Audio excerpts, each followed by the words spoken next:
Researchers, debaters, and debunkers. It's cooler here in Phuket than it is in Europe at the moment, apparently.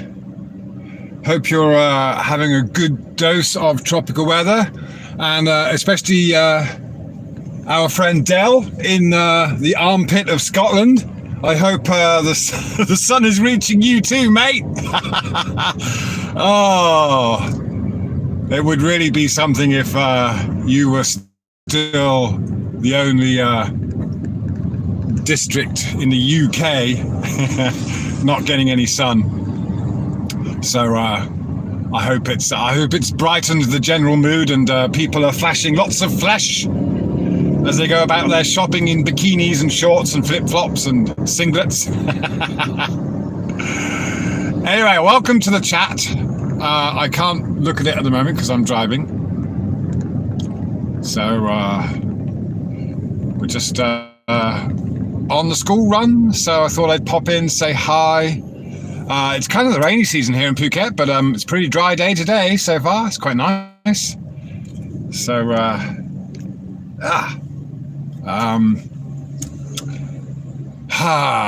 you know what? It's very simple, isn't it, really? When you look at reality, there is no curve on the earth, ever, anywhere, nowhere. It just doesn't exist. If there is no curvature, there is no globe. Yeah? Regardless of mathematics and geometry and all the truth, in inverted commas, in the mathematics of something, but in the truth of reality, in our physical reality, doesn't exist. A curve doesn't exist, and that's it. You don't have to be a conspiracy theorist. You don't have to have gone through all the other stuff to soften you up to the realization that everything we picture in our mind's eye when it comes to the Earth and its place in space are pictures that have been put there, are illustrations. They're not real. Doesn't really matter how or why. Well, it does, but it's not conclusive, is it? How? Yes, how they pulled it off is evident, is obvious, because you just look at perspective. You understand how we see the world, and we understand how the geometry of perspective, or you can use geometry to describe what we see with perspective. Just as you're looking at a road that appears to get narrower, you're looking at clouds that appear to just go all the way down to the tree line there. That's perspective. There's nothing changing in the distance, in that short distance up ahead, because of any curvature. And of course, even if you have your curve calculators and you assume, now again, the globers assume that the horizon that we see is geometrical curvature. It's an edge of sorts. You could consider, wouldn't matter what kind of edge you thought it would be, whether it's a sheer drop or a gentle slope. The physics is no different. And that's funny. That's why you see water pouring off an image of a flat Earth, because that's reality in a way, and nothing holding the water in. And of course, it would just,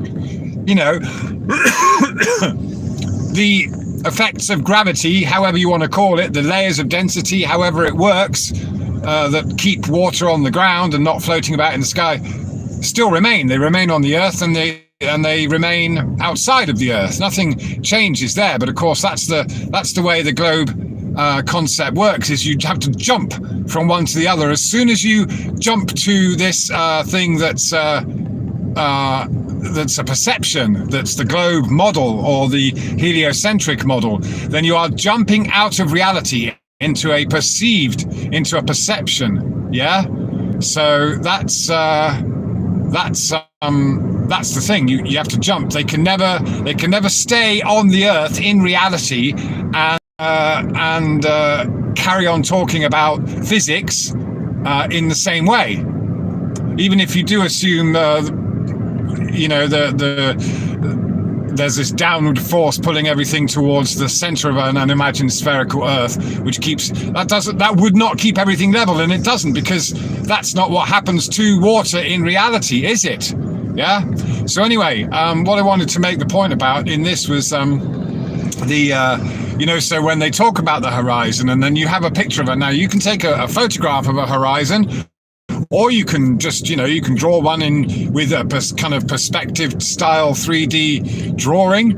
But you're always going to put again, depending on whether you're looking up or down at your view. But if you're looking straight ahead, your horizon will be straight in front of you. Now, you can call that eye level, because that's the same as your height above the surface. But the horizon appears, being the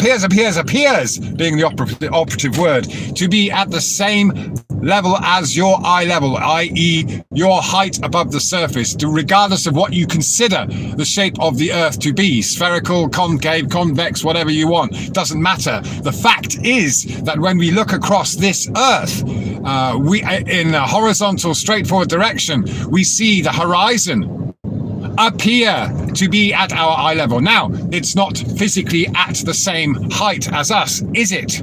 We know that. But then if you are going to assume that, there's curvature and things like that exist just beyond the edge of our peripheral vision, and because of the way the Earth appears, the assumptions you make about the horizon being whatever, the edge of a curve or whatever, then this rising up of the surface in front of us, a flat surface, what we know to be always measurably, demonstrably flat surfaces such as water in front of us, they appear to rise up in front of us. The further away they are from us, the higher they get in our field of view, until the surface reaches our apparent eye level. So that's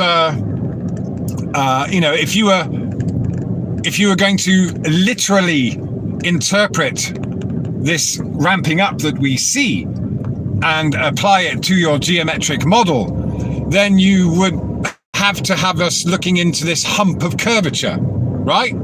Yeah, but that doesn't happen either. Even when you draw it on the diagram, it doesn't, because you're going to have your guy looking down or leaning forwards. If you stick your man, it doesn't matter how high or low above a circular surface, a curved surface that's curving down and away from the observer, then that's how it's going to be. Their forward-looking view is and the surface are never ever going to meet. They never meet, but they appear. Look at that over there in the distance, and those clouds. Yeah, now the clouds are quite high above the hill. Sometimes the clouds do come low down to the hill, but they appear at the same level because like many things in life, or like the whole journey, the whole truth journey is understanding how we think and how we perceive the world. Yeah, so understanding how we perceive the world and really thinking about that and really taking yourself to task on that, and questioning all of that and testing it as well, leads you to the ultimate understanding that the globe is just a perception, just like many other things that we perceive to be our reality, but we've never really tested or measured it or done anything to really prove that these things are real. And that everything that you think and feel is very personal. It's down to you. We can have common traits in our emotions and feelings, but there's different types of people, different tastes, and going off on a bit of more of an esoteric note, I've been writing some stuff on behalf of a client about soulmates, and the thing is, what the understanding of soulmate, well, commonly we understand, oh, there's an ambulance behind me, we just pull over so this guy can get past. Hang on a minute. But I've got to not run over, cause another casualty with a ghost rider on there. Oh, where was I? Completely lost my train of thought now. Yeah. No, it escapes me. Sorry about that. I was having a good rant then, wasn't I? Yeah, I mean, our perceptions. Yes. So, perceptions are very personal. You can categorize certain things, and that there are certain aspects of being human that occur to us that might well occur in animals and other things, but there might be a few differences here and there. Yeah. But yes, soulmates. That's right. So now soulmates. When you hear the word soulmates, you often think of like, okay, this one person that you're supposed to be with for your life eternal and stuff. But actually, the understanding of soulmates is that there are many, and in your life, and there are many that will be kind of always there, or for a long time, and there are some that are fleeting. They are ships that pass in the night, kind of thing, and the thing is, these soulmates that we have because they might be like-minded, they also might be completely opposite to us, and often that can work to an advantage.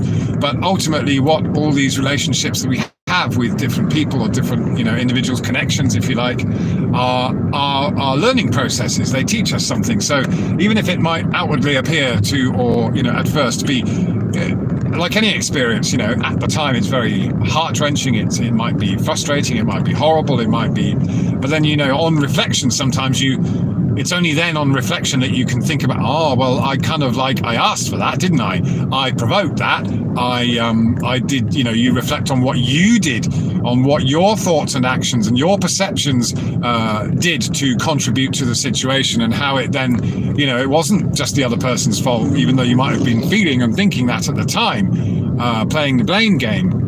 And this again is part of the awakening process.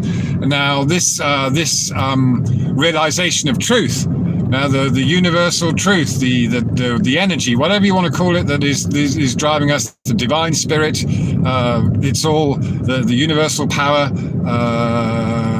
consciousness.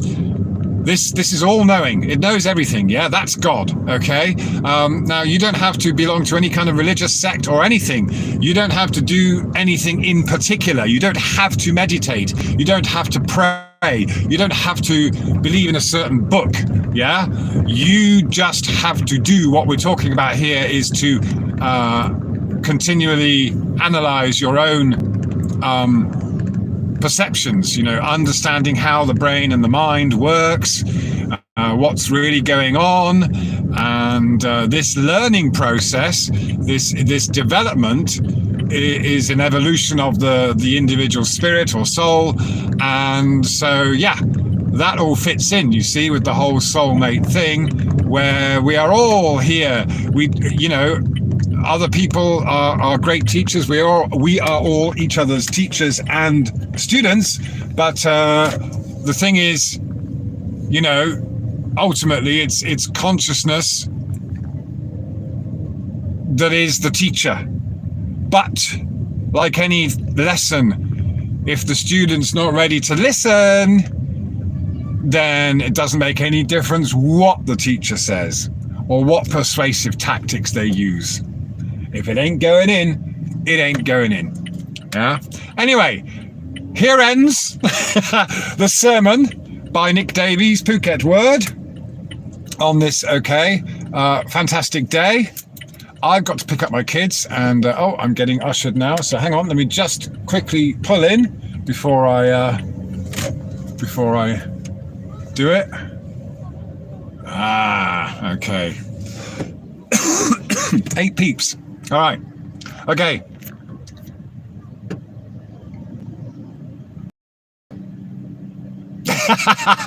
Yeah. Okay. Oh, well, hey, John Tor. Nice to see you. Flat Sabbath. Hello, Jeff S. All right. Only a few of you in today. Maybe, I don't know what's happening. Maybe it's just a time zone thing. So, thanks very much, guys. We'll catch up very soon. Yeah. Have a good one. All right. Don't get too hot. Bye-bye.